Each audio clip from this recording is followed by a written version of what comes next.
Hello student, पिछले lecture में हमने डीएनए फिंगरप्रिंटिंग तकनीक शुरू की थी। बड़ी ही यूज़फुल और लोगों को पहचानने की टेक्निक। और पिछले लेक्चर में मैंने इसका आपको प्रिंसिपल सिद्धांत बताया था कि ये तकनीक किस सिद्धांत पर आधारित है। ठीक है, सिद्धांत में मैंने आपको बताया था कि मानव के जीनोम के डीएनए में जो सैटेलाइट डीएनए और उसमें जो पुनरावृत्त डीएनए पाया जाता है उस पर आधारित है पूरी डीएनए फिंगरप्रिंटिंग तकनीक। पुनरावृत्त डीएनए में टैंडम रिपीट होते हैं। ये टैंडम रिपीट सारे मानव के सारे डीएनए में समान होते हैं, लेकिन उनमें पुनरावृत्ति की संख्या सब में अलग अलग होती है। इसलिए उन टैंडम रिपीट को वीएनटीआर बोलते हैं। फिर उन वीएनटीआर में भी जिसमें मिनिमम 11 बेस पेयर की पुनरावृत्ति हो और अधिकतम 60 बेस पेयर की पुनरावृत्ति हो, इस प्रकार के जो वीएनटीआर हैं, जो पुनरावृत्त इकाइयाँ हैं, उन्हें मिनी सैटेलाइट का नाम दिया गया। ठीक है, एलेक्स ज़ेफरी ने कहा कि ये मिनी सैटेलाइट जो होते हैं ये काट के निकाले जा सकते हैं क्योंकि इनके दोनों ओर रेस्ट्रिक्शन स्थल होते हैं। और रेस्ट्रिक्शन स्थल से जब इस मिनी सैटेलाइट को डीएनए से काट के निकालते हैं तो ये खंड आरएफ कहा गया, रेस्ट्रिक्टेड फ्रेगमेंट। ठीक है, और आरएफ की लंबाई मिनी सैटेलाइट में पुनरावृत्त इकाइयों की संख्या पर निर्भर करती है। और क्योंकि पुनरावृत्त इकाइयों की संख्या गुणसूत्र दर गुणसूत्र, मानव दर मानव अलग अलग होती है, तो आरएफ की लंबाई भी अलग अलग मिलती है। और जब हम एक व्यक्ति के पूरे 46 गुणसूत्रों के आरएफ निकालते हैं तो हम देखते हैं कि वो अलग अलग लंबाई के प्राप्त होते हैं। और एक व्यक्ति के पूरे गुणसूत्र के आरएफ का एक पूरा समुच्चय उस व्यक्ति का आरएफ-एलपी कहलाता है, रेस्ट्रिक्टेड फ्रेगमेंट लेंथ पॉलीमॉर्फिज्म। ठीक है, और ये जो उसका आरएफ-एलपी सेट होता है यही उस व्यक्ति का डीएनए फिंगरप्रिंट कहा जाता है। और ये आरएफ-एलपी सेट उस व्यक्ति की सारी कोशिकाओं के समान होता है, एक जैसा होता है, लेकिन उस व्यक्ति के अलावा किसी अन्य मानव से वो मैच नहीं करता। हर व्यक्ति का अलग अलग होता है। ठीक है, और इसीलिए ये पहचानने में आता है। ये बात हमने पिछले लेक्चर में आपको बताई थी, साथ साथ में डीएनए पॉलीमॉर्फिज्म को भी थोड़ा सा समझाया था। मैंने आपको शुरू में कहा था कि हम डीएनए फिंगरप्रिंटिंग की 3 चीज़ें पढ़ेंगे, प्रिंसिपल, प्रोसीजर और एप्लीकेशन। तो पहले हमने प्रिंसिपल पढ़ा, किस सिद्धांत पर यह आधारित है। अब हमें ये बात क्लियर है कि डीएनए फिंगरप्रिंट बनाना है मतलब हमें आरएफ-एलपी बनाना है। समझ गए? अब ये काम किया कैसे जाता है, इसके दूसरे हिस्से पर आते हैं, यानी कि प्रोसीजर। तो लैब में डीएनए फिंगरप्रिंटिंग कैसे की जाती है? एनसीईआरटी ने इस प्रोसीजर को बहुत ज़्यादा डिटेल में नहीं दिया और एक पैराग्राफ में केवल 2-4 पॉइंट दे दिए हैं। हम उसको थोड़ा लेबोरेटरी में कैसे काम किया जाता है उसी स्टेप बाय स्टेप आपको समझाएंगे। अब ये जो चीज़ें मैं आपको बता रहा हूँ ये आपके अगला चैप्टर बायोटेक में वापस काफ़ी काम आने वाला है। फिंगरप्रिंटिंग का ये प्रोसेस बायोटेक में भी कम से कम 2 जगह और यूज़ होगा, इसलिए आपको ये प्रोसेस अच्छे से ध्यान भी रखना है। और लैब में जैसे काम किया जाता है मैं उसी स्टेप बाय स्टेप बना के बता रहा हूँ ताकि आपको आसानी से ध्यान भी रहे। छोटी छोटी टेक्निक्स है, उनको समझने की कोशिश कीजिएगा। हो सकता है पहली बार सुन रहा हूँ, लेकिन एक बार समझ लीजिएगा, ये आगे बायोटेक में भी वापस काम आएंगी। ठीक है, तो हमारे देखिए फिंगरप्रिंट बनाने में हमें एक चीज़ क्लियर है कि हमें फिंगरप्रिंट बनाना मतलब आरएफ-एलपी बनाना है। तो हम जब फिंगरप्रिंटिंग बनाते हैं तो हम क्या करते हैं, पहले एक मिनी सैटेलाइट निर्धारित कर लेते हैं। अब हमारे गुणसूत्रों में तो बहुत मिनी सैटेलाइट है, 11 से 60 के बीच में तो तरह तरह की होंगी। तो हम तो किसी भी एक को तय कर लेते हैं। मान लो हमने एक मिनी सैटेलाइट तय कर लिया जिसमें 20 बेस पेयर की पुनरावृत्ति होती है। ठीक है, अब उस मिनी सैटेलाइट का वो जो 20 बेस पेयर का जो अनुक्रम है वो हम ज्ञात कर लेते हैं। वैसे मानव के पूरे डीएनए के जीनोम का अनुक्रम आज ज्ञात है, तो हमें सारे मिनी सैटेलाइट का अनुक्रम ज्ञात है कि कौन से 20 बेस पेयर हैं जो पुनरावृत्त हो रहे हैं। अब मजे की बात क्या है कि अनुक्रम तो सब में समान होता है ना, केवल अनुक्रम की पुनरावृत्ति की संख्या अलग अलग होती है, तो हम अनुक्रम पता कर लेंगे। दूसरी बात, उस मिनी सैटेलाइट के दोनों तरफ जहां वो मिनी सैटेलाइट की पुनरावृत्ति है उसके दोनों तरफ कौन सा रेस्ट्रिक्शन स्थल है, कौन सा पैलिंड्रोम है, ये भी पता कर लेते हैं हम। ये सब चीज़ें पहले पता कर ली जाती है और आज तो हमें सब चीज़ें पता है क्योंकि मानव का पूरा जीनोम अध्ययन हो चुका है। अच्छा, पैलिंड्रोम पता होने का फायदा क्या होगा कि हमें उस मिनी सैटेलाइट को काट के निकालने के लिए कौन सा रेस्ट्रिक्शन एंडोन्यूक्लियस एंजाइम लेना पड़ेगा वो तय हो जाएगा, क्योंकि रेस्ट्रिक्शन एंडोन्यूक्लियस एंजाइम भी सैकड़ों तरह के होते हैं और वो अलग अलग पैलिंड्रोम के लिए अलग अलग होते हैं। ठीक है, तो हम मिनी सैटेलाइट तय करेंगे, उसी के हिसाब से हम एंजाइम डिसाइड करेंगे। मिनी सैटेलाइट में कौन सी इकाई पुनरावृत्त हो रही है उसकी अनुक्रम ज्ञात करेंगे। ये सब चीज़ें शुरू में की जाती है और ये आजकल हो चुकी हैं। अब हमारे पास सारी चीज़ें रेडीमेड तैयार है। ठीक है, अब हमें मान लीजिए फिंगरप्रिंट बनाना है। जैसे मान लो कहीं कोई क्राइम हो गया, फोरेंसिक साइंस में, अपराध विज्ञान में सबसे ज़्यादा काम आता है। मान लो किसी का मर्डर हो गया, कहीं कोई क्राइम हो गया, आप देखिएगा कि जहाँ डेड बॉडी पड़ी है, ठीक है, उस पूरे एरिया को फॉरेंसिक साइंटिस्ट जो एक्सपर्ट आते हैं वो पूरा अच्छे से घेर लेते हैं और उसको डिस्टर्ब नहीं करते हैं, और वहाँ पड़ी हुई एक छोटी चीज़, हर एविडेंस को उठाया जाता है, ठीक है। मृत शरीर है, उसके आसपास रक्त बिखरा हुआ तो उसका ब्लड लेंगे, और भी वहाँ जितनी भी चीज़ें हैं वो सारी चीज़ें कलेक्ट की जाएगी जहाँ से भी उनको कोशिकाएं मिलने के आसार हों, ठीक है। इसलिए डेड बॉडी को अच्छे से चेक करते हैं, उसके नाखून चेक करते हैं, कहीं कोई बाल वाल मिला तो सारी चीज़ें ली जाती, रक्त वगैरह सब चीज़ें, और जितने सैंपल मिलते हैं सबका फिंगरप्रिंट बना देते हैं, ठीक है। अब यहाँ उद्देश्य क्या है? उद्देश्य हमारा ये जानना है कि जो व्यक्ति इस व्यक्ति को मार के गया है, हमें उसके शरीर की कुछ कोशिकाएं मिल जाएं तो हम एक फिंगरप्रिंट बना लें, और क्योंकि हमें पता है कि एक व्यक्ति की सारी कोशिकाओं का फिंगरप्रिंट तो सेम होता है, तो अगर हमें उसके शरीर की कुछ कोशिकाएं मिल गई और हमें उसका फिंगरप्रिंट बना लिया तो उस फिंगरप्रिंट से हम उस व्यक्ति को ढूंढ पाएंगे और पहचान पाएंगे, ठीक है। तो सारे सैंपल का फिंगरप्रिंट बनाते हैं, फिर जिस जिस सैंपल का फिंगरप्रिंट मृत शरीर से मैच कर रहा, मृत शरीर का भी फिंगरप्रिंट बनाएंगे, ब्लड ले लिया, ये ले लिया, ठीक है। अब जिन जिन चीज़ों का फिंगरप्रिंट उस डेड बॉडी से मैच कर रहा है, इसका मतलब ये तो उसी के शरीर की कोशिकाएं गिरी, भाई डेड बॉडी जो है उसका भी रक्त निकला हुआ होगा, कुछ भी हो सकता है। लेकिन ये भी हो सकता है कि इस व्यक्ति ने, देखिए कोई व्यक्ति जब मर रहा है या कोई लड़ाई हो रही है तो ऐसा तो है नहीं कि प्यार से मर गया होगा, इसने भी मरने से पहले बचने का प्रयास किया होगा, और ऐसे में हो सकता है इसने उस व्यक्ति को भी चोट पहुंचाई हो जो इसको मार के गया है, ठीक है, और हमें उसकी कोशिकाएं मिल सकती हैं। अब जिस सैंपल का फिंगरप्रिंट डेड बॉडी से मैच नहीं कर रहा, ये संभवतः उसका हो सकता है जो व्यक्ति इसको मार के गया। अब उसमें ब्लड हो सकता है, ठीक है, कई बार बाल लिए जाते हैं, बालों में कोशिकाएं नहीं होती लेकिन उसकी जड़ों में होती। अब मान लो इस व्यक्ति ने मरते मरते अगले के बाल ही पकड़ लिए हों तो बाल टूट के नहीं उखड़ के आएगा, तो बालों की जड़ों में कोशिकाएं मिल सकती। तो हमें ऐसा कोई बाल मिल गया जिसका फिंगरप्रिंट मृत शरीर से तो मैच नहीं कर रहा, इसका मतलब ये उस व्यक्ति का हो सकता है, ठीक है। मृत शरीर के नाखून चेक किए जाते हैं, ठीक है, अगर इसके नाखून अच्छे रहे हों और लड़ाई झगड़े में पकड़ा पकड़ी में हो सकता है इसके नाखून में सामने वाले की त्वचा के टुकड़े आ जाते हैं कई बार नाखूनों में, तो नाखून के अंदर से स्किन के टुकड़े मिल जाते हैं, उससे फिंगरप्रिंट बन जाता है। मतलब एक व्यक्ति का फिंगरप्रिंट बनाने के लिए तो न्यूनतम एक कोशिका चाहिए हमें, ठीक है। तो इस तरह से सारे सैंपल कलेक्ट किए जाते हैं। अगर वहाँ पर मृत शरीर के अलावा कोई और सैंपल नहीं मिला, या जो सैंपल मिला वो सारे फिंगरप्रिंट मृत शरीर से ही मैच कर रहा है, तो फिर हम नहीं पहचान पाएंगे, ये तकनीक वहाँ काम नहीं आएगी। लेकिन अगर कोई दूसरा फिंगरप्रिंट बना या मिला तो ये फिंगरप्रिंट उस व्यक्ति का संभवतः हो सकता है। अब उस व्यक्ति, जो मृत व्यक्ति है और उस केस से संबंधित जो भी लोग हैं संबंधित, उन सब की बॉडी का भी फिंगरप्रिंट बनवाएंगे, और जिस व्यक्ति का फिंगरप्रिंट उस मौका वारदात पर मिले हुए सैंपल के फिंगरप्रिंट से मैच करेगा, इसका मतलब वो भाई साहब, वो व्यक्ति उस मौका वारदात या उस क्राइम प्लेस पर उपलब्ध थे, क्योंकि उनके शरीर की कोशिकाएं वहां मिली, ठीक है। अब इन्होंने ही मारा है या ये खाली बैठे बैठे देख रहे थे, ये तो वही बताएंगे। हमारा यहाँ काम होता है उस क्राइम प्लेस पर मिले हुए सैंपल से किसी व्यक्ति की पहचान करना। तो कार्य की शुरुआत यहीं से होती है। सबसे पहला काम होता है सैंपल लिया जाता है। मैंने आपको इसमें स्टेप बाय स्टेप बना रखी, एरो कर करके, आप अपनी कॉपी में भी इसी तरह से बनाया ताकि पूरा प्रोसेस अच्छे से याद रहे। तो फिंगरप्रिंटिंग के प्रोसीजर का सबसे पहला काम क्या हुआ, सैंपल कलेक्ट करते हैं। अब सैंपल क्या हो सकता है, तो ब्लड हो सकता है, शरीर का रक्त हो सकता है, त्वचा के टुकड़े, बालों का आधार, कुछ भी हो सकता है, और भी कोई भी कोशिका जो जिसमें शरीर का कोई भाग जिसमें की कोशिकाएं हों वो लिया जा सकता है। तो सैंपल लेंगे। अब इन सैंपल में से हम उनकी कोशिकाएं अलग करेंगे। तो सैंपल में से कोशिकाएं पृथक की जाती हैं, जितनी भी मिले, 1 2 जितनी भी हैं, ठीक है। अब हमें कोशिकाओं में से सिर्फ डीएनए चाहिए, तो कोशिकाओं में से डीएनए निकाला जाएगा। तो कोशिकाओं में से डीएनए पृथक किया जाता है।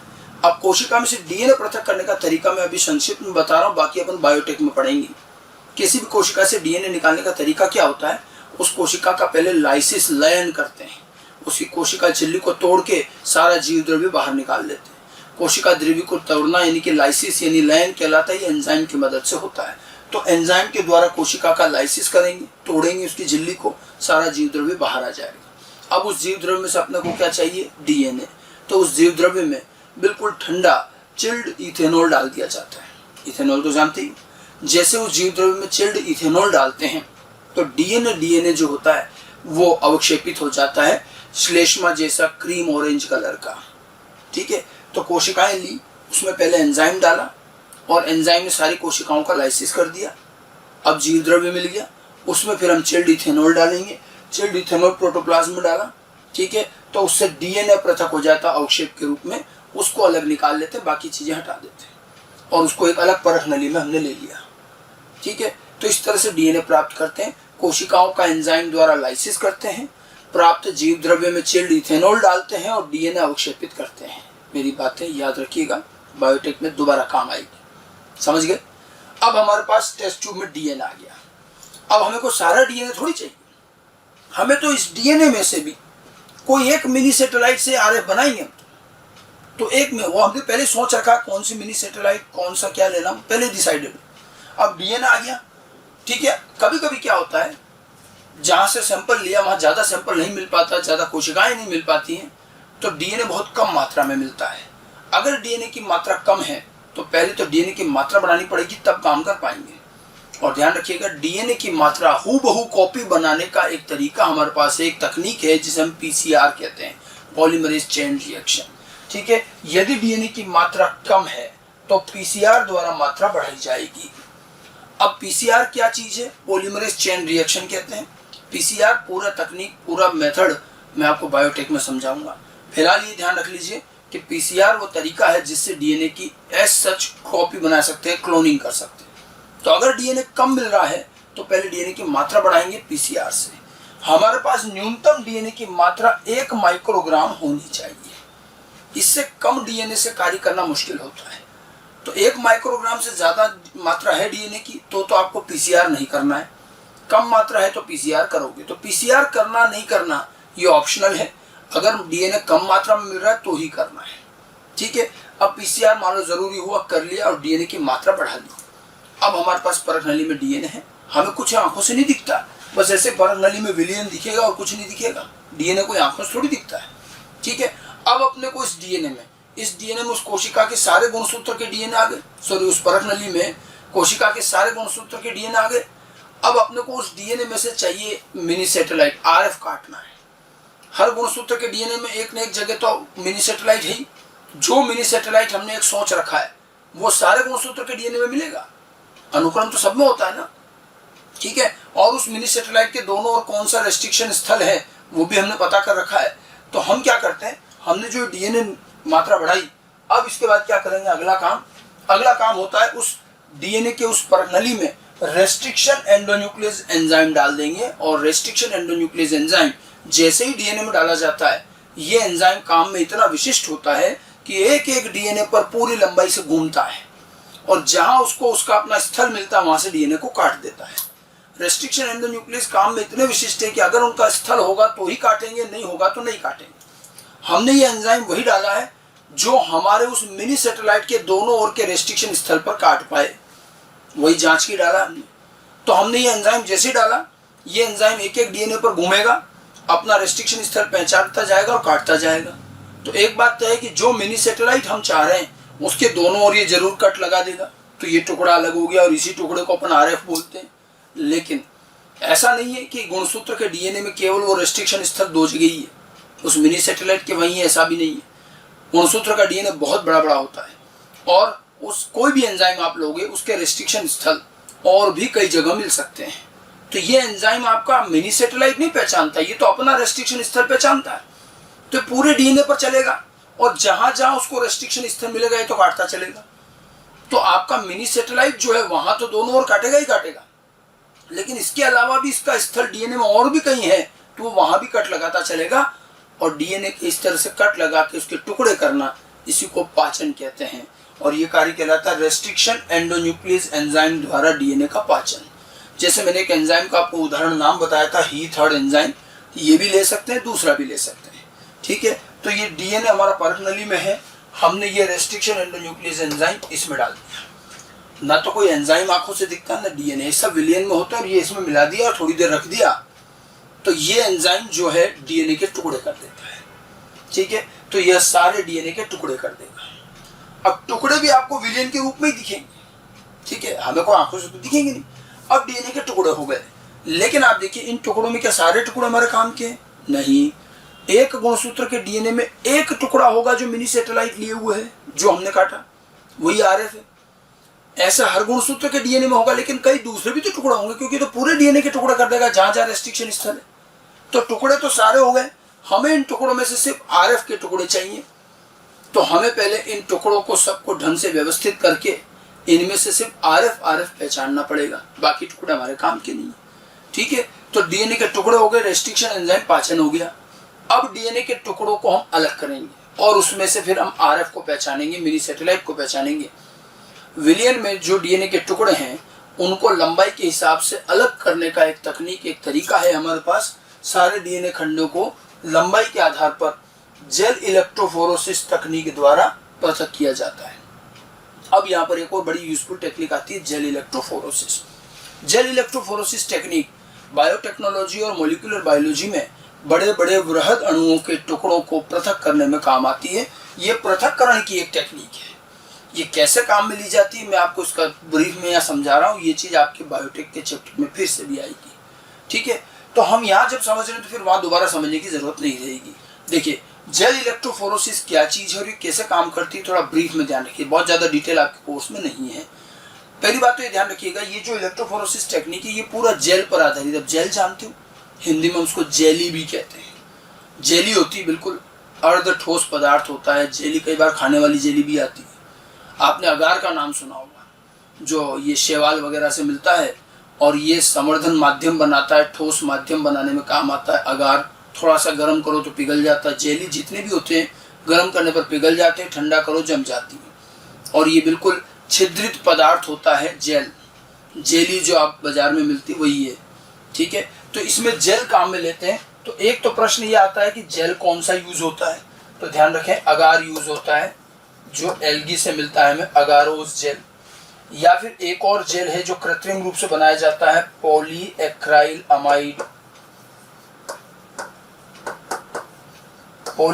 Amide jail. इसको कहते हैं PAGE, पेज टेक्निक। ज्यादातर केस में तो अगार यूज होता है, अगारोस जेल। ठीक है, कभी कभी एक सिंथेटिक पदार्थ है कृत्रिम रूप से बनता है, पॉलीएक्राइल अमाइड भी यूज करते हैं। अगर इससे इलेक्ट्रोफोरोसिस करेंगे तो इसका नाम होगा page, polyacrylamide gel electrophoresis, PAGE, page technique. समझ गए? तो सारे डीएनए के खंडों को अब हम जेल इलेक्ट्रोफोरोसिस में कैसे अलग करेंगे। इस टेक्निक में हमें सबसे पहले जेल बनानी होती है। देखिए लैब में काम कैसे करते हैं मैं थोड़ा सा आपको आइडिया देता हूँ। ये जो जेल इलेक्ट्रोफोरोसिस का जो पात्र होता है, ये एक इंस्ट्रूमेंट होता है जिसमें एक कांच का पात्र होता है। ठीक है, और इस कांच के पात्र में दो इलेक्ट्रोड लगे रहते हैं, एक पॉजिटिव इलेक्ट्रोड, एक नेगेटिव इलेक्ट्रोड। ठीक है, और इन दोनों इलेक्ट्रोड के बीच में जेल रखी जाती है। जेल हमें बनानी पड़ती है। जेल का आधार का पाउडर मिलता है, फिर हम जेल खुद बनाते हैं। ठीक है, जेल एक पोरस मटेरियल, छिद्रित पदार्थ है और इन छिद्रों में से डीएनए आराम से गति कर जाता है। और न केवल डीएनए, कोई भी वृहद अणु के टुकड़े, डीएनए, आरएनए, प्रोटीन, कुछ भी, उन टुकड़ों पर आवेश, चार्ज होना चाहिए, पॉजिटिव नेगेटिव कोई भी चार्ज होना चाहिए। अगर कोई आवेशित टुकड़े हैं तो उनको जेल इलेक्ट्रोफोरोसिस में अंडर द इलेक्ट्रिक फील्ड हम गति करवा सकते हैं। मतलब उस जेल को हम क्या करते हैं, दोनों इलेक्ट्रोड के बीच में रख करके इलेक्ट्रिसिटी ऑन करते हैं।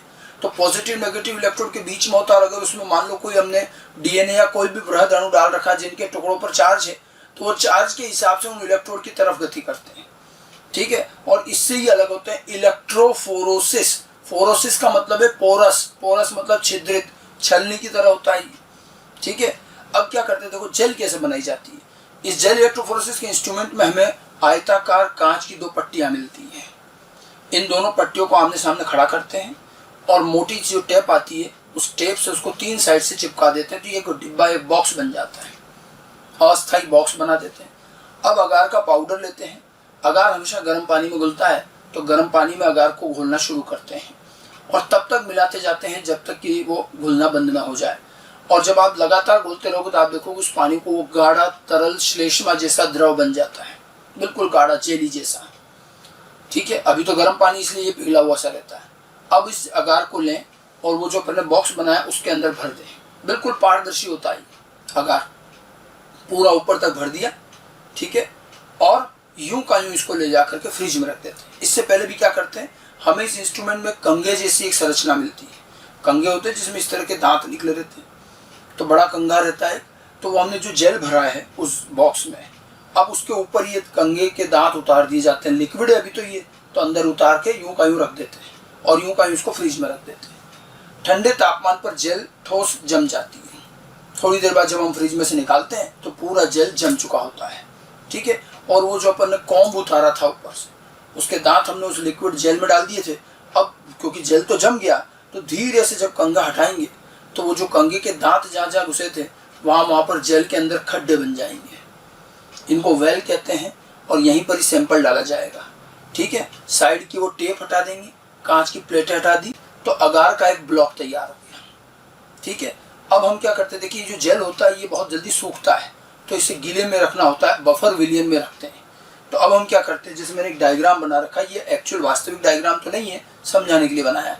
जैसे ये एक पात्र बना रखा है, ठीक है, ये 2 इलेक्ट्रोड बन रहे हैं और बीच में हमने जेल लगा दी। मैंने केवल एक खड्डा बना रखा है, ये इस तरह का। ऐसे कई सारे बनेंगे क्योंकि कॉम्ब के दांत बहुत सारे होते हैं, तो कई सारे बनते हैं, ये वेल बन गए ठीक है। अब देखो पूरे पात्र को हमने बफर विलियन से भर दिया ताकि जेल सूखे नहीं, और ये जेल ऐसे हवा में लटकी हुई नहीं है, इसको रखने का स्टैंड होता है। मैंने कहा नहीं, ये एक्चुअल डायग्राम नहीं है, तो इस जेल को खड़ा भी किया जा सकता है और लिटाया भी, दोनों तरह से रख सकते हैं, ठीक है। और इसको रखने की जगह होती है, वहाँ स्टैंड में लग जाता है। अब इसमें बफर विलियन भर दिया ताकि सूखे नहीं, 2 इलेक्ट्रोड भी आ गई। अब हमें पता है कि जो पदार्थ हम पृथक कर रहे हैं डीएनए है, तो उसके टुकड़ों पर चार्ज कौन सा, आवेश कौन सा है। तो डीएनए के जो टुकड़े होते हैं, ध्यान रखिएगा, डीएनए के ये टुकड़े जो होते हैं ये नेगेटिवली चार्ज होते हैं। फास्फेट समूह की वजह से डीएनए के टुकड़ों पर ऋणावेश होता है। अब डीएनए के टुकड़े अगर ऋणावेशित हैं तो ये ध्यान रखना इलेक्ट्रोड का अरेंजमेंट उसी हिसाब से होगा। अब हम क्या करते हैं, सबसे पहले तो इसके अंदर हम डीएनए के टुकड़ों को इसमें भर दिया। ये जो विलियन था पूरा टुकड़ों का, अभी टुकड़े दिख नहीं रहे, हमें विलियन के रूप में दिखेंगे, हमने इस वेल में लाके इसको भर दिया। ये डीएनए के टुकड़ों का विलियन इसमें भर दिया गया, और क्योंकि ये नेगेटिवली चार्ज्ड है तो हम क्या करते हैं, इसके विपरीत तरफ, मतलब नीचे की तरफ पॉजिटिव इलेक्ट्रोड रखेंगे और ऊपर की तरफ नेगेटिव, हमेशा अपोजिट रखेंगे। अगर ये मॉलिक्यूल पॉजिटिवली चार्ज होते तो इधर नेगेटिव रखते हैं, उल्टा रखा जाए। अब इधर पॉजिटिव है, ये नेगेटिवली चार्ज है, अब इसको हम ऑन करते हैं, तो ये नेगेटिवली चार्ज डीएनए क्या करेंगे, पॉजिटिव इलेक्ट्रोड की तरफ आकर्षित होंगे, ये उधर चलेंगे, ठीक है। तो अब क्या हुआ, ये जेल के अंदर अपने खड्डे में भर रखा है लिक्विड, और पोरस जेल होती है, और जैसे आपने चालू किया ये पॉजिटिव इलेक्ट्रोड इन डीएनए को अपनी ओर खींचेगा, तो ये सारे डीएनए उस जेल के अंदर चलेंगे, क्योंकि अंदर उतरेंगे तो नीचे जाएंगे, नीचे की तरफ चलेंगे जेल के अंदर, और सारे डीएनए उस पॉजिटिव इलेक्ट्रोड की तरफ चलना शुरू करते हैं। चलते तो सब एक साथ ही शुरू करते हैं, लेकिन चूंकि डीएनए की लंबाई तो अलग अलग होगी, कोई छोटा टुकड़ा भी होगा, कोई बड़ा भी टुकड़ा होगा, तो क्या होता है कि जब ये चलने लगते हैं तो थोड़ी देर बाद ये अपने आप आगे पीछे हो जाते हैं। जो छोटा टुकड़ा होगा उसकी गति तेज होगी, जो लंबा टुकड़ा होगा वो धीरे धीरे चलेगा। तो कुछ देर बाद ये अपने आप इसमें ऐसे फैल जाते हैं और लंबाई के हिसाब से चलते हुए रहेंगे। जो सबसे आगे चलेगा वो सबसे छोटा होगा, जो सबसे पीछे चलेगा वो सबसे लंबा होगा, ठीक है। तो इस जेल के अंदर धीरे धीरे ये जो लिक्विड भरा था ये पूरा इस जेल में अवशोषित हो जाता है, ये खाली हो जाएगा और सारे डीएनए के टुकड़े अब इसके अंदर आ जाते हैं। अब ये टुकड़े जो हैं ये अगर मैं इसमें बनाऊं तो ये मान लो ये इस तरह से चलेंगे। वैसे एक चीज ध्यान रखना कि आपको ये टुकड़े ये इस तरह से नीचे की तरफ जाते हुए दिखेंगे, हालांकि हमें जेल में डीएनए के टुकड़े आंखों से नहीं दिखेंगे। वो लिक्विड भरा वो दिखा, जैसे ऑन किया ये लिक्विड जेल में उतर गया। अब जेल के अंदर डीएनए कैसे चल रहे हैं, डीएनए कोई मॉलिक्यूल आंखों से थोड़ी दिखता है, आप इसको अभिरंजित करके देख सकोगे, स्टेन करके। स्टेनिंग का तरीका मैं बाद में अलग से बता दूंगा, ठीक है। लेकिन आपको ये जेल जो पारदर्शी जेल था वैसा ही दिखेगा। डीएनए इसके अंदर चल रहा है और एक निर्धारित समय तक हम इसको चलाएंगे ताकि सारे डीएनए इसके अंदर फैल जाए लंबाई के हिसाब से घटते क्रम में। सबसे पीछे जो वेल की तरफ होगा वो सबसे लंबा होगा और जो सबसे आगे होगा वो सबसे छोटा होगा। आप अभिरंजित करके डीएनए के टुकड़ों को देख सकते हैं, यूं आपको ये नहीं दिखेंगे। स्पष्ट है, ठीक है। तो ये जो है, ये जो सबसे पीछे टुकड़ा रहेगा वो कौन सा रहेगा, ये सबसे लंबा खंड होता है, और जो सबसे आगे रहता है वो सबसे छोटा खंड। तो इस तरह से लंबाई के आधार पर सबसे छोटा खंड।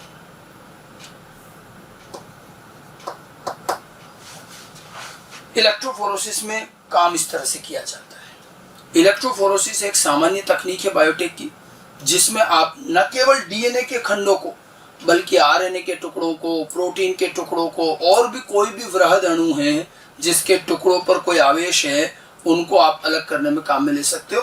तो इलेक्ट्रोफोरेसिस पृथक्करण की एक तकनीक है। तो हमने अभी तक क्या करा, जो हमें सैंपल मिला उसकी कोशिकाओं में से हमने डीएनए निकाला और उस डीएनए को रेस्ट्रिक्शन एंजाइम से टुकड़े करवाए, ठीक है, और इन डीएनए के सारे टुकड़ों को हमने जेल इलेक्ट्रोफोरेसिस से जेल के उस पीस के अंदर पृथक कर दिया, ठीक है। इतना काम हमने अभी तक किया। इलेक्ट्रोफोरेसिस का तरीका समझ में आ गया, कैसे अगार का जेल बनता है, कैसे रखते हैं, क्या आधारभूत चीजें हैं, दोनों इलेक्ट्रोड का क्या रोल है।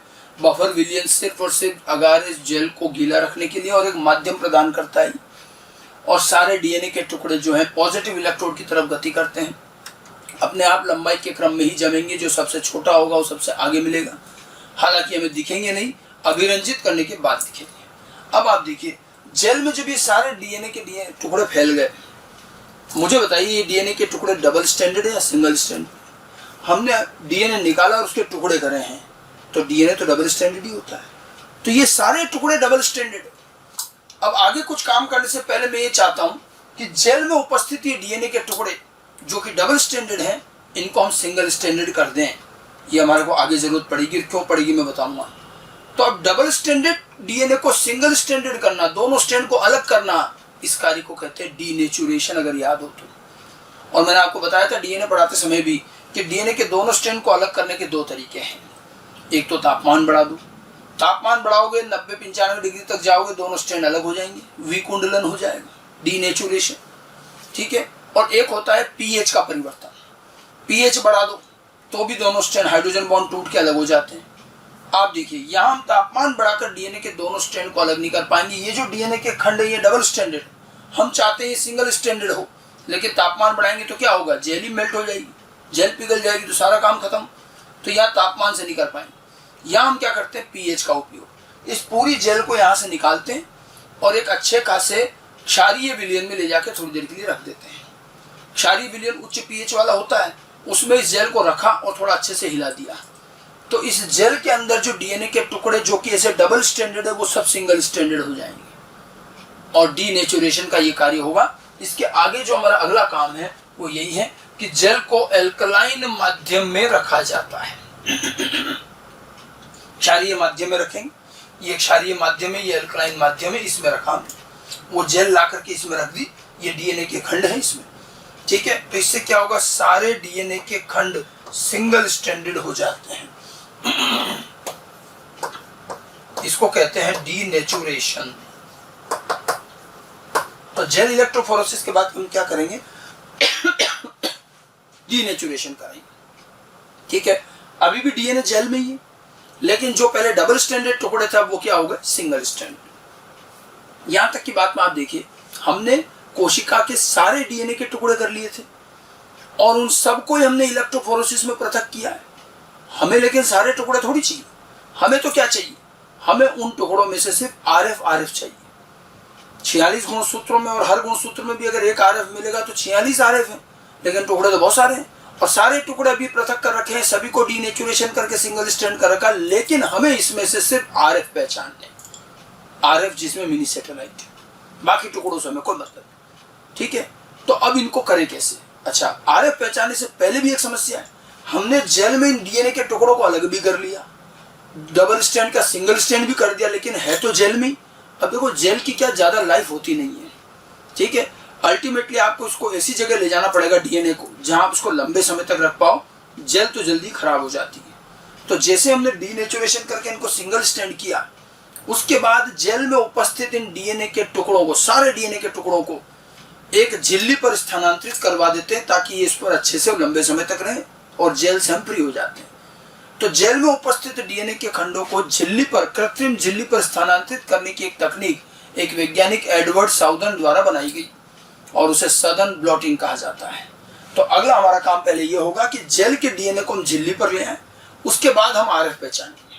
ठीक है, तो अब देखिए सारे डीएनए खंडों को अब सघन ब्लॉटिंग तकनीक के द्वारा नाइट्रोसेल्यूलोज झिल्ली या नाइलॉन शीट पर स्थानांतरित किया जाता है।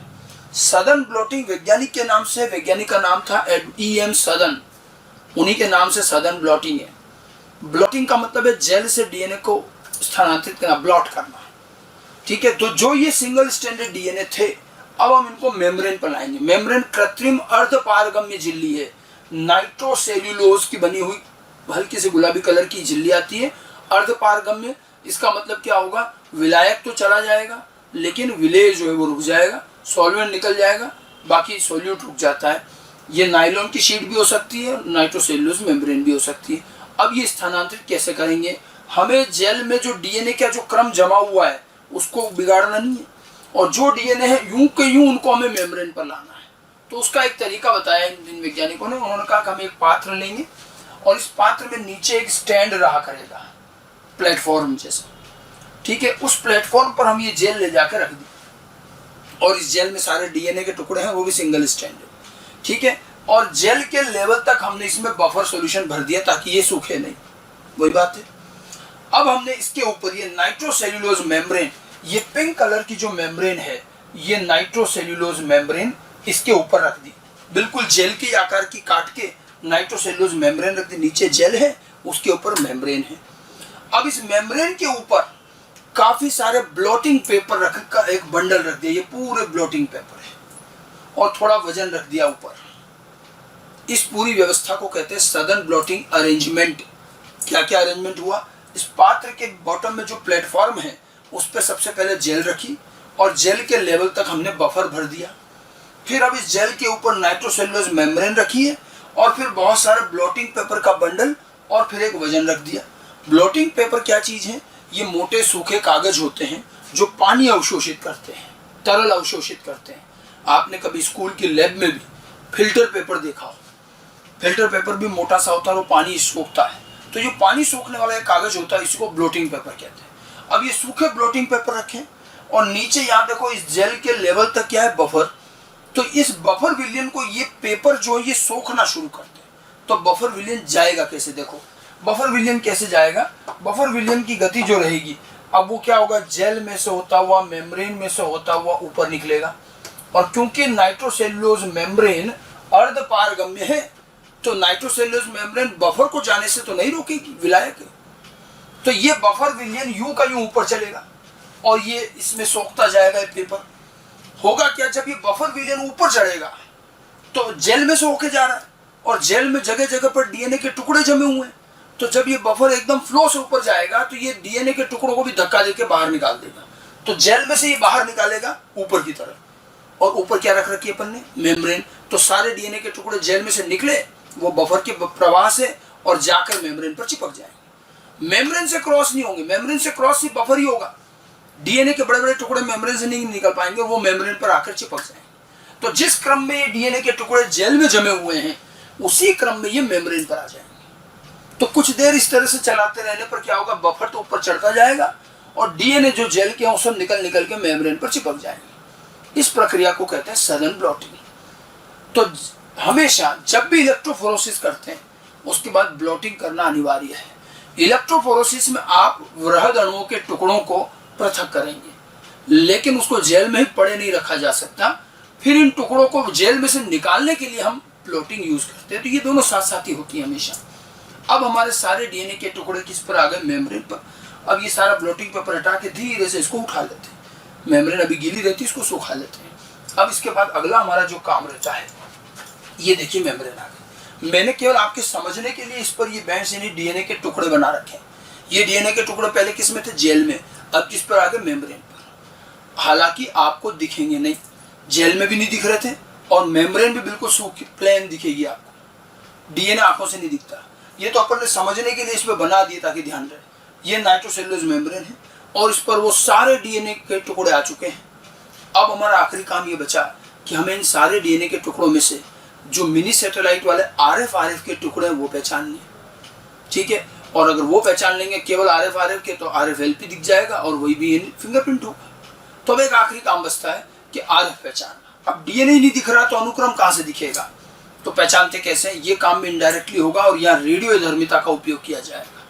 हमें देखो ये तो पता है ना कि कौन सा मिनी सैटेलाइट हमने काटा है, उसका क्रम तो हमें पहले मालूम है, और क्रम नहीं बदलता, मानव दर मानव, गुणसूत्र दर गुणसूत्र, अनुक्रम वही रिपीट होता है, केवल संख्या बदलती है।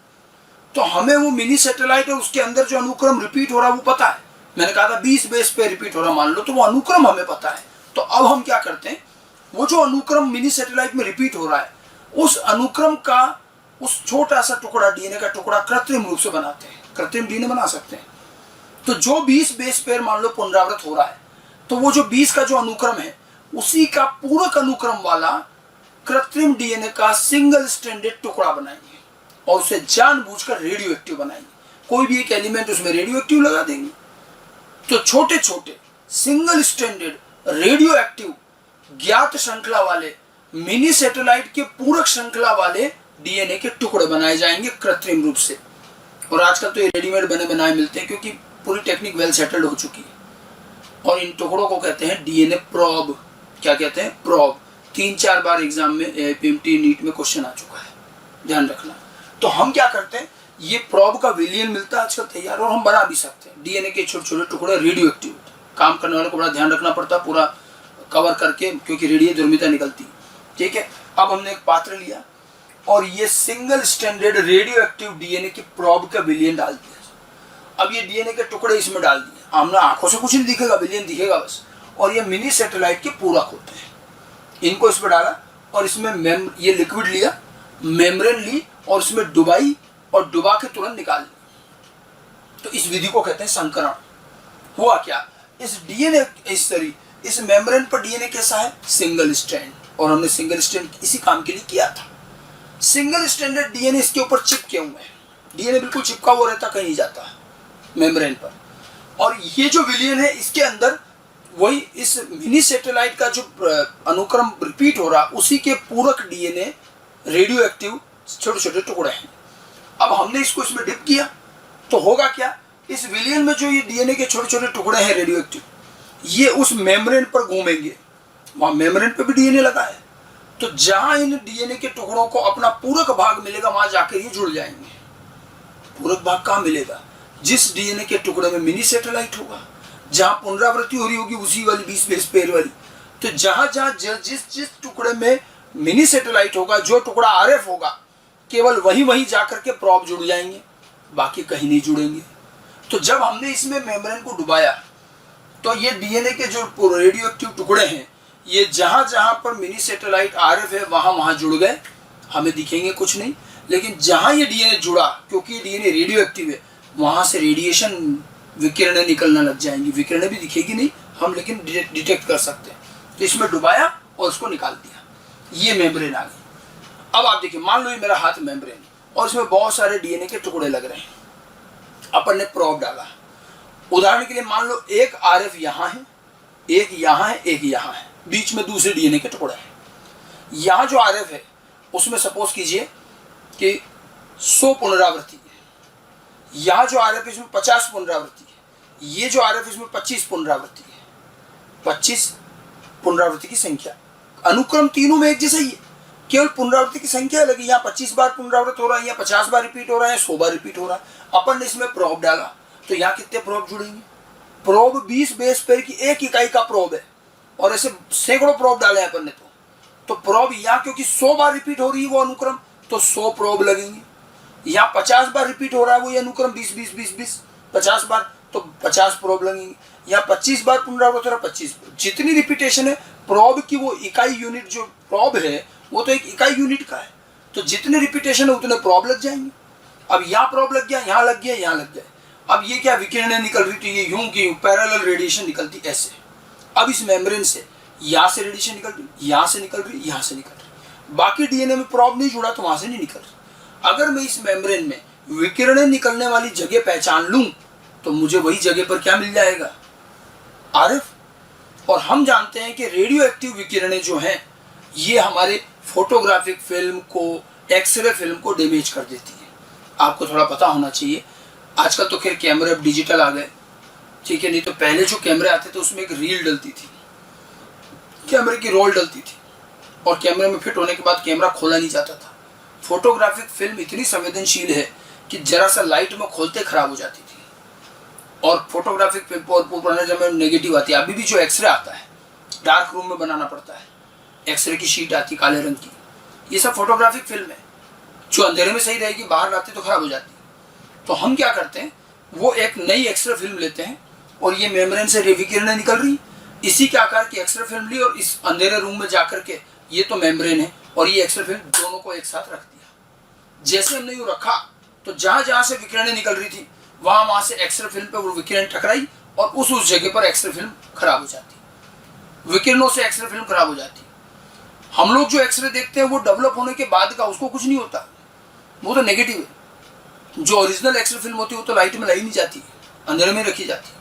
अब हमने इसके साथ रखा, ये देखिए मैंने एक ये जो बना रखी है एक्सरे फिल्म या फोटोग्राफिक फिल्म है, इसको इस मेम्ब्रेन के साथ रख दिया, बस ऐसे रखा और हटा लिया। अब अपना जैसे एक्सरे बनाते बाजार वाले, ऐसे बाजार में जैसे एक्सरे बनता है, एक्सरे फिल्म को डेवलप कराएंगे। तो डेवलप करके वो काले रंग की शीट आएगी, इस तरह की शीट आएगी।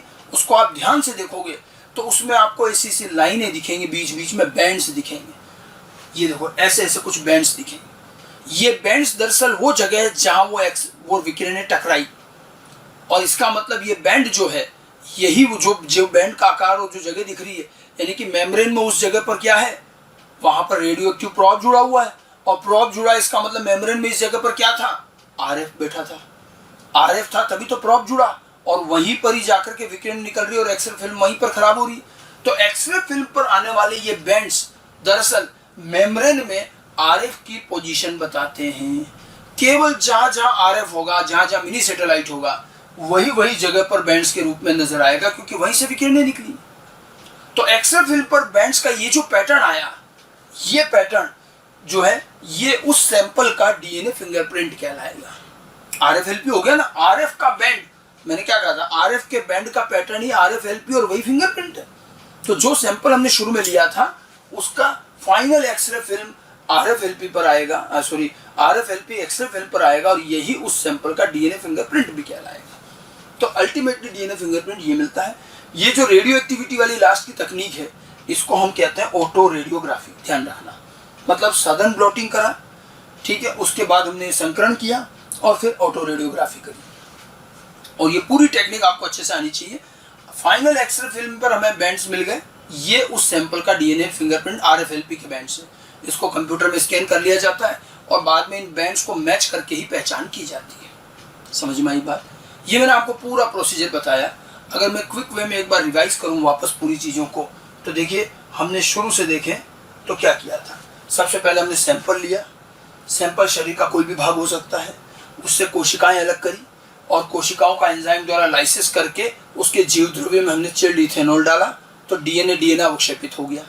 डीएनए अवक्षेप को अलग कर लिया, बाकी चीज़ें हटा दी, ठीक है। अब अगर डीएनए की मात्रा 1 माइक्रोग्राम से कम है तो पीसीआर द्वारा मात्रा बढ़ाएंगे, और डीएनए अगर ज़्यादा है तो पीसीआर करने की ज़रूरत नहीं है। अब डीएनए के इस परख नली में हम रेस्ट्रिक्शन एंडोन्यूक्लियस एंजाइम डालेंगे। ये एंजाइम वही होगा जो हमने सोच रखी, जो मिनी सैटेलाइट उसको दोनों ओर से काटेगा।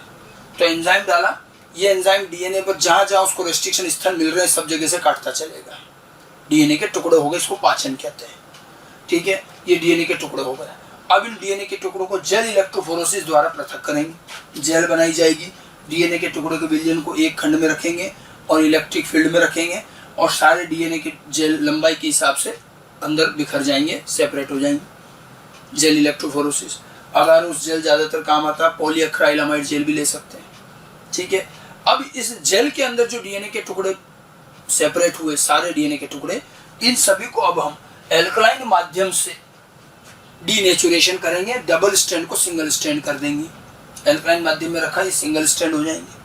अब जेल में उपस्थित इन डीएनए को सदन ब्लॉटिंग तकनीक की मदद से हम क्या करेंगे, मेम्ब्रेन पर स्थानांतरित करेंगे। नाइट्रोसेल्यूलोज मेम्ब्रेन पर सारे डीएनए शिफ्ट किए जाएंगे, सदन ब्लॉटिंग। अब ये मेम्ब्रेन उठा ली हमने, इस मेम्ब्रेन में भी सारे डीएनए के टुकड़े आ गए हैं। अब इस मेम्ब्रेन को हम क्या करेंगे, हमारा जो मिनी सैटेलाइट है उसके पूरक हमने छोटे छोटे single standard radio active DNA के टुकड़े बनाए हैं, उसके विलयन में इसको डाल देंगे।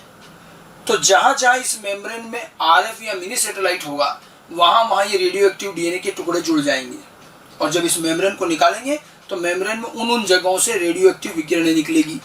ये जांचने के लिए कि विकिरणें कहाँ से निकल रही है, हम इस मेम्ब्रेन के साथ में एक एक्सरे फिल्म लगा देंगे।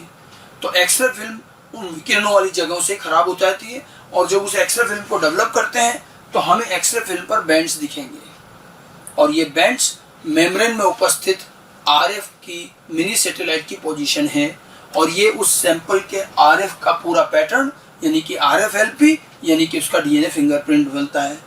तो ये जो पूरी टेक्निक है इसको हम डीएनए फिंगरप्रिंटिंग प्रोसीजर कहते हैं।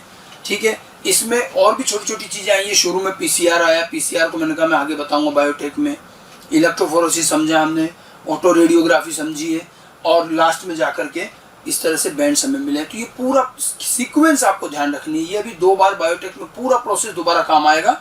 अब मैं दोबारा फिर इस प्रोसेस को डिटेल में नहीं जाएंगे, एक बार हमने पूरा प्रोसेस बता दिया, वही सीक्वेंस चली।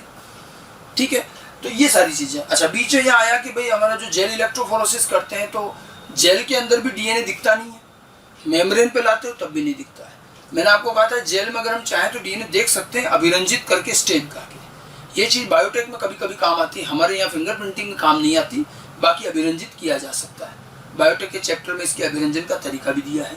ठीक है, तो वो भी चाहो तो थोड़ा सा समझ ले, क्योंकि अब फिर मैं आगे बायोटेक में जेल इलेक्ट्रोफोरेसिस को दोबारा नहीं पढ़ेंगे। ठीक है, तो स्टेनिंग ऑफ जेल कि जेल का अभिरंजन कैसे किया जाता है। तो करना कुछ नहीं होता है, आपने इलेक्ट्रोफोरेसिस किया, उस जेल में आपको कुछ भी नहीं दिख रहा है, जबकि उसमें डीएनए पृथक हुए हैं लेकिन हमें दिख नहीं रहे। तो उस जेल को ला करके एक विलियन में रख देते हैं, इथिडियम ब्रोमाइड विलियन। ये केमिकल का नाम ध्यान रखना, इथिडियम ब्रोमाइड। इथिडियम ब्रोमाइड का विलियन बनाते हैं और उस जेल को ला के इसमें थोड़ी देर रख दिया। थोड़ी देर रखने के बाद जेल को निकालते हैं और यूवी प्रकाश में देखा जाता है, सामान्य लाइट में नहीं, यूवी लाइट में। तो जिस जेल के अंदर पहले कुछ भी नहीं दिख रहा था, यूवी लाइट में इथिडियम ब्रोमाइड में रख करके फिर यूवी लाइट में जब हम देखेंगे तो उस जेल के अंदर बड़े स्पष्ट चमकीले नारंगी कलर के बैंड्स दिखेंगे, और वो डीएनए के खंड हैं। तो जेल के अंदर डीएनए के खंड नारंगी रंग के दिखाई देंगे। ये पूछा भी जा चुका है कि कौन से विलियन में रखते हैं, कौन सी लाइट यूज करते हैं, कौन से कलर के दिखते हैं। जेल को अभिरंजित करने का सामान्य सा तरीका है। और जैसे ये मैंने जेल बना रखी दोबारा से, तो इसमें कुछ दिखता नहीं है, लेकिन अभिरंजित करने के बाद ऐसे ऑरेंज कलर के बैंड्स दिखेंगे। ये बैंड्स इतने स्पष्ट हैं कि अगर जरूरत पड़े तो आप एक खंड को काट के निकाल भी सकते हो। मान लो आपसे कहा जाए आप तो सबसे लंबे डीएनए के खंड को निकालो, तो मुझे बता सकते हो सबसे लंबा डीएनए का खंड कहाँ मिलेगा? ये तो लंबाई के हिसाब से जमे हुए, तो सबसे लंबा कहाँ मिलेगा? सबसे पीछे। पीछे मतलब वेल के पास जो खड्डा था वहां पर। सबसे आगे होगा सबसे छोटा। ये तो आपको बराबर से लग रहा है, बट इनमें लंबाई में अंतर होता है। अब मुझे अगर एक डीएनए का खंड निकालना है तो जेल जो होता है बिल्कुल बहुत सॉफ्ट होता है, जेली जो है चाकू से ब्लेड से काट सकते हो। तो मैं जैसे ये खंड चाहिए, अब तो दिख भी रहा है, तो यहाँ से मैंने चाकू से पूरा जेल सहित इसको काट के निकाल लिया, ऐसे निकाल सकते हो। ठीक है, तो ये ध्यान रखना, इसमें आप आराम से एक खंड को,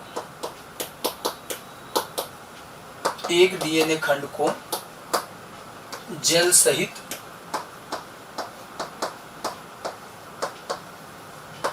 चाकू से या ब्लेड से काट कर अलग कर सकते हैं। तो आवश्यकता पड़ने पर आप जेल को अभिरंजित कर सकते हो, उसमें डीएनए के खंड देख सकते हैं, और डीएनए को अभिरंजित करने के बाद एक डीएनए खंड को चाहो तो अलग भी कर सकते हो, चाकू से काट के निकाल सकते हो। ठीक है, ये जो प्रक्रिया है इस प्रोसेस को कहते हैं इल्यूशन। इल्यूशन या हिंदी में हम इसको कहते हैं क्षालन, परिक्षालन, क्षालन कहते हैं। ये बायोटेक के चैप्टर में है, क्योंकि हमने इलेक्ट्रोफोरेसिस यहीं पढ़ा है तो मैं यही समझा रहा हूँ कि इलेक्ट्रोफोरेसिस करने के बाद यदि कोई जेल में उपस्थित डीएनए को देखना चाहता है तो अभिरंजित कैसे करेगा, तो अभिरंजन का तरीका आना चाहिए। और दिखने के बाद अगर एक खंड को काट के निकाला जाता है तो इस प्रक्रिया को इल्यूशन कहते हैं, इंग्लिश में इल्यूशन या क्षालन कहते हैं। तो ये इससे निकाला भी जा सकता है। तो ये तो कह रहे एक एक्स्ट्रा चीज़ है, हमें अभी फिंगरप्रिंटिंग में ये नहीं चाहिए। मैंने आपको ये अलग से बाद में बता रहा हूँ, फिंगरप्रिंटिंग का प्रोसेस हो गया हमारा, तो अगर कभी स्टेन करके देखना हो तो ऐसे हो जाएगा। अच्छा, एक चीज़ और ध्यान रखना, जो हमने एक टेक्निक बोली है सदर्न ब्लॉटिंग। ठीक है, तो आपको ब्लॉटिंग के थोड़ा सा प्रकार समझा दूँ।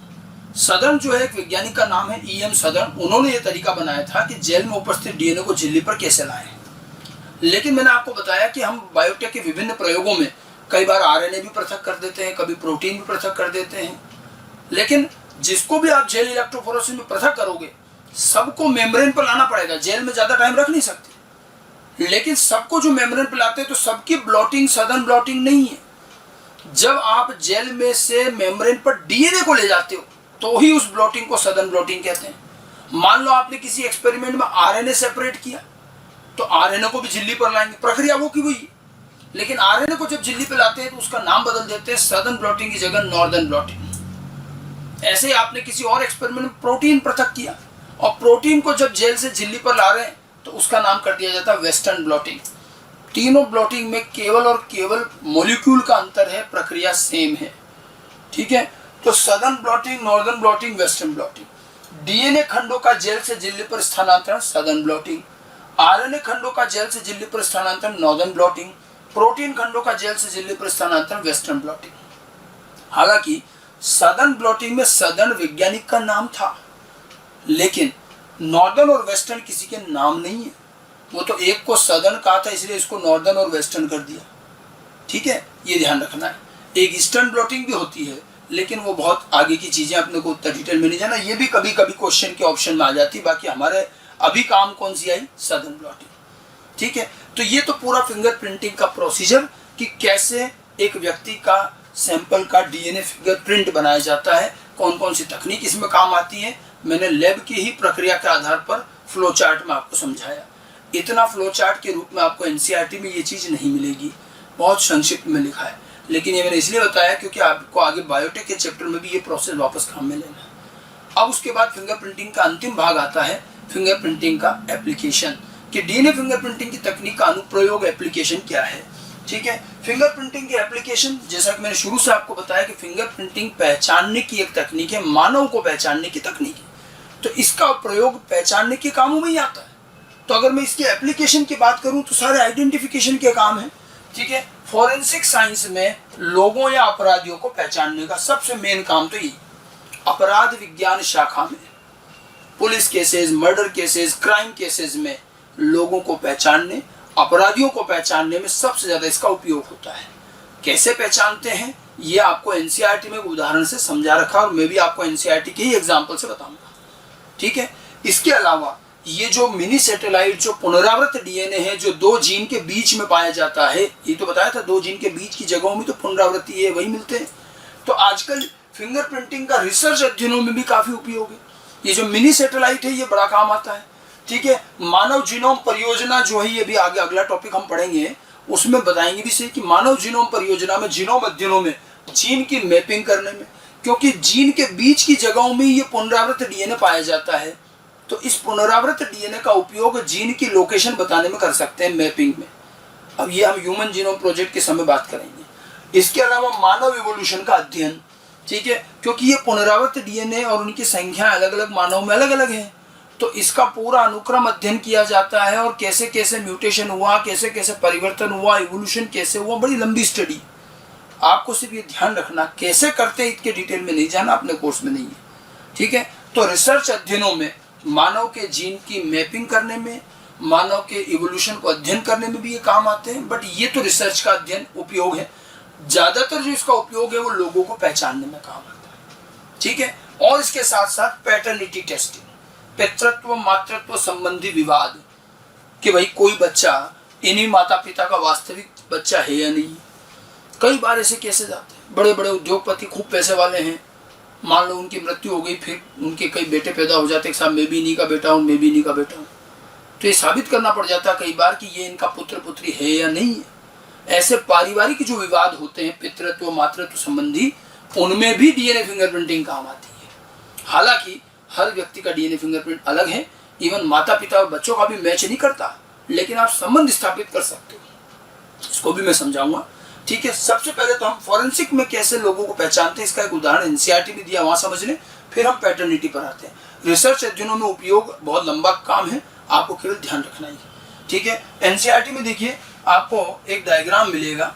देखिए मैंने आपको पिछले क्लास में भी एनसीईआरटी बताई थी, डीएनए फिंगरप्रिंटिंग तकनीक, ये पेज नंबर 132 से शुरू हो रही है, और शुरू के ये 3-4 पैराग्राफ में डीएनए फिंगरप्रिंटिंग का सिद्धांत, उसका और ये डीएनए पॉलीमॉर्फिज्म के बारे में दिया है, जो मैंने कहा था कि आप इसको पढ़ लेना एक बार, थोड़ी सी भाषा जटिल है इसकी। और पेज नंबर 133 की इस आखिरी पैराग्राफ में ये वीएनटीआर के बारे में और प्रोसेस के बारे में दिया है। देखो ये क ख ग केवल स्टेप बता रहे कि ये डीएनए का विलगन, एंडोन्यूक्लियस द्वारा डीएनए का पाचन, फिर ये इलेक्ट्रोफोरेसिस द्वारा खंडों का पृथक्करण, बस केवल पॉइंट लिख दिए।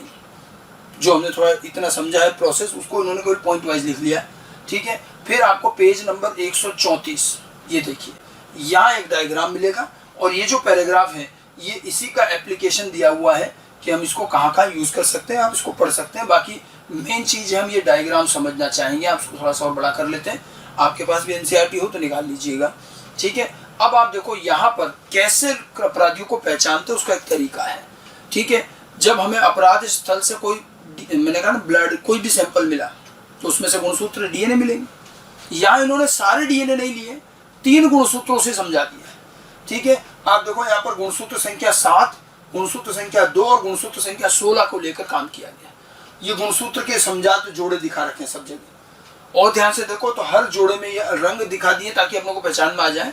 आप देखो छोटे छोटे बॉक्स हैं जो लाइन से जमा रखे हैं, किसी में 3 है, किसी में 4 है और ज्यादा भी है। अब ये थोड़ा समझ में आना चाहिए, ये गुणसूत्र पे दिखा रहा है, बात ये डीएनए पे हो रही है। और ये जो छोटा सा बॉक्स दिख रहा है जो लाइन से बहुत सारे हैं, ये एक छोटा सा बॉक्स क्या हुआ, अब तो समझ में आना चाहिए। ये एक छोटा सा बॉक्स वो टेंडम रिपीट है, जो एक इकाई श्रृंखला जो बार बार पुनरावृत हो रही है, ठीक है, जिसकी लंबाई न्यूनतम 11 से लेकर अधिकतम 60 बेस पेयर की होगी, ठीक है। और ये देखिए अगर 3 बार है मतलब वो 3 बार पुनरावृत हो रहा है। 4 बॉक्स दिखा रहे मतलब 4 बार पुनरावृत हो रहा है, तो ये पुनरावृत्ति दिख रही है इसकी। और ये पूरा खंड जो मान जितनी भी बार पुनरावृत हो रहा है, ये पूरा खंड क्या कहलाएगा, मिनी सैटेलाइट। और ये छोटा सा बॉक्स जो है उसके अंदर वो पुनरावृत इकाई है जो बार बार रिपीट हो रही है, और ये पूरा बना मिनी सैटेलाइट।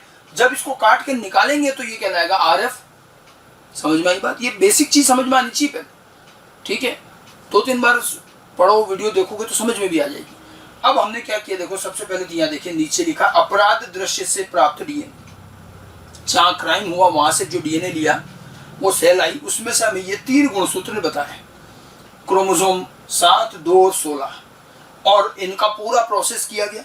और ये देखो ये इन्होंने ऐसे दिखा रखा है, ये जेल इलेक्ट्रोफोरेसिस की जेल दिखा रखी है, वास्तव में ये एक्सरे फिल्म होती है, और उस पर ये बैंड्स दिखा रखे हैं लाल पीले रंग के। तो ये इनके जो बैंड्स आए वो दिखा रखे हैं, और ये नीले रंग के भी हैं। नीला रंग थोड़ा हल्का हो रहा है, दिख नहीं रहा होगा आपको, बुक में दिख जाएगा। तो ये तो हमने अपराध क्षेत्र से जो डीएनए मिला उसका फिंगरप्रिंट बना दिया, और ये इसके बैंड्स आ गए। ऐसे कलरफुल नहीं आते, एक्सरे पर आते हैं, ये आपको समझाने के लिए बनाया है। अब पहले तो अपराध क्षेत्र से जो मिला उसका सैंपल बना लिया। अब इस केस से संबंधित जो भी व्यक्ति हैं जिन पर हमें डाउट है कि ये क्राइम किसने किया होगा, उन व्यक्तियों का भी बॉडी का सैंपल लेते हैं और उनका भी फिंगरप्रिंट बनाएंगे। अब मान लो यहाँ पर ये व्यक्ति ए और व्यक्ति बी, ये 2 व्यक्ति हैं, और क्रोमोसोम 7, 2 और 16 है मान लो, तो इनसे भी 7 और 2 और 16 ही लिए। ये व्यक्ति एक व्यक्ति के क्रोमोसोम है, ये दूसरे व्यक्ति के हैं। अब इसका भी फिंगरप्रिंट बनाया और इसका भी फिंगरप्रिंट बनाया। अब देखो व्यक्ति ए का और व्यक्ति बी का फिंगरप्रिंट, और ये अपराध क्षेत्र से मिले हुए का फिंगरप्रिंट। अब इनको क्या करते हैं हम, बिल्कुल ऐसे पैरेलल रखते हैं। तो ये देखो जो बैंड्स दिख रहे हैं, ये बैंड्स किसके बैंड से मैच कर रहे हैं, तो देखो ये बैंड सीधा सीधा दिख रहा है आपको, किससे मैच कर रहे हैं, क्लियर पोजीशन नजर आ रही है इसकी कि ये व्यक्ति बी के सैंपल से मैच कर रहे हैं। इसका मतलब अपराध क्षेत्र से जो हमें सैंपल मिला उसका फिंगरप्रिंट व्यक्ति बी से मैच कर रहा, मतलब व्यक्ति बी उस अपराध क्षेत्र पर था, उसकी बॉडी की सेल मिली, और संभवतः ऐसी नहीं वो अपराध किया है, व्यक्ति ए नहीं था, उसके बैंड से मैच नहीं हो रहा। तो इसमें क्या होता है, लोगों को पहचानने के तरीके में मेनली क्राइम प्लेस पर जो सैंपल मिला उसका फिंगरप्रिंट जिस व्यक्ति से मैच कर रहा, मतलब ये कोशिकाएं उसी के शरीर की हैं, ये वहां पर था, इस तरह से पहचाना जाता है। तो ये केवल बैंड्स मैच करने होते हैं, उससे ज्यादा बड़ा काम नहीं। तो इस तरह से फिंगरप्रिंट को मैच करके लोगों को पहचाना जाता है, ठीक है। बाकी तो इसके अंदर आप पढ़ लीजिएगा, और जो एप्लीकेशंस हैं वो दे रखी है। तो ये तो मैंने आपको एक एप्लीकेशन तो बताई, कैसे हम लोगों को पहचानते हैं, उसका फोरेंसिक साइंस का एप्लीकेशन रिसर्च अध्ययनों में काम आता है। इसके अलावा देखिए पैटर्निटी टेस्टिंग भी थोड़ा समझ लें। इसके अंदर हमें करना क्या होता है, जैसे मान लीजिए कि माता पिता और ये उनका बच्चा है, हमें यह तय करना है कि ये बच्चा इन्हीं माता पिता का है या नहीं है। ये कैसे किया जाता है, इसके लिए क्या करते हैं, देखिए ये अगर इन्हीं का बालक है तो इन्हीं के नर मादा युग्मक के संलयन से बना होगा। ठीक है, अब हम क्या करते हैं, इसमें गुणसूत्र अलग अलग निकालेंगे। जैसे हमने पिता के इसमें से क्रोमोसोम संख्या 1 का जोड़ा निकाला, ये पहले नंबर का गुणसूत्र निकाल लिया। माता से भी हम क्रोमोसोम 1 का जोड़ा निकाल लेते हैं, समझात जोड़ा, और बच्चे का भी हम क्रोमोसोम 1 ले लेते हैं। तीनों का एक ही गुणसूत्र, एक एक गुणसूत्र की तुलना करके पता किया। क्रोमोसोम 1 माता का, पिता का और बच्चे का, तीनों का निकाला। अब इन क्रोमोसोम 1 में एक मिनी सैटेलाइट का हम आरएफ देखते हैं। तो हमें देखा कि यहाँ पर माता के पिता का हमने मिनी सैटेलाइट का आरएफ हमें कुछ ऐसा मिला। ठीक है, माता के जो मिनी सैटेलाइट है उसमें आरएफ ऐसा मिला, और हमें बच्चे का जो मिला वो इस तरह का मिला। ये देखिए, अब ऐसे देखा जाए तो पिता के जो मिनी सैटेलाइट है, जो आरएफ है वो अलग है, बच्चे के अलग दिख रहे हैं, इसके अलग दिख रहे हैं। और मैंने तो आपको कहा था कि हर व्यक्ति का फिंगरप्रिंट अलग अलग होता है, माता पिता का भी मैच नहीं करता, बच्चे से भी मैच नहीं करता। लेकिन अगर ये बच्चा इन्हीं पेरेंट्स का है तो कॉमन सेंस की बात है कि इस बच्चे के जो गुणसूत्र 1 के जो 2 गुणसूत्र आए, एक माता से आया होगा, एक पिता से आया होगा, क्योंकि माता और नर मादा युग्मक एक एक क्रोमोसोम लाते तभी तो जोड़ा बनता है इसमें। इसका मतलब बच्चे के जो ये दोनों गुणसूत्र हैं, इनमें से एक गुणसूत्र पिता का से आया और एक माता से आया है। तो बच्चे के जो दोनों आरएफ मिल रहे हैं आपको, ठीक है, इन आरएफ में से एक आरएफ पिता से और एक आरएफ माता से मैच करना चाहिए। अब ध्यान से देखो, ये वाला आरएफ इससे मैच कर रहा है तो ये इसका मतलब पिता से प्राप्त हुआ गुणसूत्र है, और ये वाला माता से मैच कर रहा है मतलब ये माता से मिला है। तो एक इधर से गया, एक उधर से आया, तो बच्चे का अपना नया सेट बन गया। अब बच्चे का ये सेट आरएफ का देखो, ना तो पूरी तरह से पिता से मैच कर रहा, पिता से केवल एक गुणसूत्र मैच कर रहा, दूसरा नहीं कर रहा। हम जब मैच करते हैं तो पूरा सेट मैच करते हैं, एक दो बैंड मैच कर सकते हैं, एक दो आरएफ मैच करें कोई दिक्कत नहीं। तो एक मैच कर रहा लेकिन पूरा मैच नहीं कर रहा, इधर माता से भी एक मैच कर रहा लेकिन पूरा नहीं। तो देखो तीनों का अलग अलग भी है, लेकिन ये भी साबित हो गया कि ये बच्चा इन्हीं का ही है। अगर बच्चे के दोनों आरएफ में से एक पिता से मैच कर रहा और एक माता से मैच कर रहा, मतलब ये बच्चा इन्हीं का ही है, तभी संभव है ऐसा। और केवल क्रोमोसोम 1 ही नहीं, आप क्रोमोसोम 2 ले लो, क्रोमोसोम 3, 23 जोड़े हमारे पास। तो बिल्कुल अगर ये बालक इन्हीं का है तो उसके बच्चे के जो 23 जोड़े हैं उसमें जो आरएफ आएंगे 46, उसमें से 23 पिता से आएंगे, 23 माता से आएंगे। तो एक एक इधर से आया, एक एक इधर से आया, तो बच्चे का अपना एक अलग ही सेट बन गया, जो ना तो पूरी तरह से पिता से मैच कर रहा है ना माता से मैच कर रहा है। तो ये बच्चे का अपना सेट हो गया, और हम इसका संबंध स्थापित कर सकते हैं कि ये बच्चा इन्हीं पेरेंट्स का वास्तव में इनका जैविक पुत्र है या नहीं। ठीक है, तो इसीलिए हर व्यक्ति, हर बालक, हर बच्चे का फिंगरप्रिंट माता पिता से बिल्कुल सेम नहीं आएगा। हाँ, कुछ लाइनें सेम आएंगी, वो तो इससे भी आ रही, इससे भी आ रही, कुछ कुछ आएंगी, बट पूरा का पूरा सेट सेम नहीं आता। समझ में आई बात? ठीक है, और इवन इसका मान लो कोई और भाई बहन भी होता है तो भी सेम नहीं आएगा। अब मान लो इसी का कोई और भाई हो जाए, ठीक है, तो और माता पिता तो यही रहेंगे। अब इन दोनों में से उसमें भी एक जाएगा और इसमें से भी एक जाएगा, तो कोई जरूरी क्या कि जैसे ये 2 गुणसूत्र इसमें आए, इसके ब्रदर में भी यही 2 गुणसूत्र जाएंगे, कोई दूसरा भी तो जा सकता है। ठीक है, हाँ, लेकिन ये तय है कि माता पिता कांस्टेंट है तो इन दोनों में से एक जाना है, इन दोनों में से भी एक जाना है। लेकिन जरूरी नहीं कि जो इस बच्चे में गए वही उसमें जाए। और चलो मान लेते हैं कि क्रोमोसोम 1 में जो आए दोनों, यही कि ये इसके ब्रदर में भी दोनों चले गए, तो क्रोमोसोम 1 के आरएफ सेम हो गए 2 भाइयों में, तो क्रोमोसोम 1 ही तो सेम हुआ, क्रोमोसोम 2 में अंतर आ जाएगा। 2 भी सेम हो गया तो 3 में अंतर आ गया, तो 23 जोड़े। और अपन ये सोचे कि जो 23 जोड़े इसमें आए वही के वही 23 जोड़े इसके भाई में भी चले जाए, इसी की तो प्रायिकता 10 अरब हो जाती है। इसीलिए ऐसा होता नहीं है। और भाई बहनों में भी बहुत सारे आरएफ एक जैसे दिखते हैं, लेकिन पूरा सेट एक जैसा कभी नहीं होता, और न माता पिता से पूरी तरह से मिलता है, दोनों के कॉम्बिनेशन से बनता है, एक तरह का पुनर्योजन है। और इसीलिए परिवार में हर व्यक्ति के फिंगरप्रिंट अलग अलग रहेंगे, लेकिन हम माता पिता और बच्चों को मिला करके ये देख सकते हैं कि ये बच्चे इनके हैं या नहीं हैं। तो माता पिता भाई बहन इन संबंधों को आपस में स्थापित करने में ये बहुत अच्छे से काम आता है। मातृत्व पितृत्व संबंधी विवाद, ठीक है, उनमें काम आता है। कई बार लोगों को पहचानने में काम आया। ओसामा बिन लादेन को उसके डीएनए फिंगरप्रिंट से और उसकी बहन के फिंगरप्रिंट से मैच करके पहचाना था।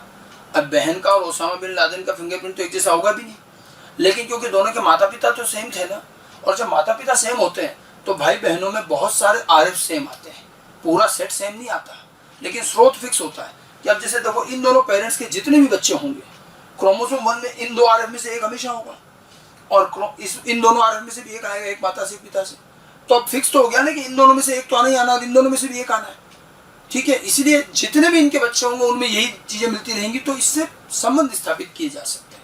और इस तरह से पैटर्निटी टेस्टिंग द्वारा भी हम पारिवारिक संबंधों को और उनसे संबंधित विवादों को सुलझा सकते हैं, लोगों को पहचान सकते हैं। फिंगरप्रिंटिंग के ये सारे एप्लीकेशन वास्तव में पहचानने संबंधी तकनीक से ही रिलेटेड हैं। तो ये हमारी जो पूरी टॉपिक, पूरा जो टेक्निक थी, ये आइडेंटिफिकेशन टेक्निक है। फिंगरप्रिंटिंग की तीनों बातें हो गई, फिंगरप्रिंटिंग का प्रिंसिपल, फिंगरप्रिंटिंग का प्रोसीजर और उसका एप्लीकेशन। एप्लीकेशन में लोगों को कैसे, अपराधियों को कैसे पहचानते हैं, NCERT का एग्जाम्पल लेना है, और पैटर्निटी टेस्टिंग कैसे करते हैं वो मैंने आपको बताया। बाकी इसके अलावा कुछ थोड़ा बहुत रिसर्च अध्ययनों में भी ये काम आते हैं। तो टॉपिक थोड़ा सा मुश्किल है, इसमें बायोटेक की छोटी छोटी कई सारी टेक्निक यूज हो रही हैं। इसको बहुत विस्तृत रूप से NCERT ने नहीं दिया है और बहुत संक्षिप्त में लिख दिया है।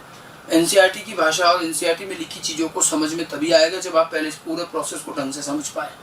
तो प्रिंसिपल, प्रोसेस और एप्लीकेशन तीनों चीज़ अच्छी तरह से सुन लें, देख लें, अपने नोट्स बना लें, फिर NCERT से भी इसको पढ़ लें, ठीक है।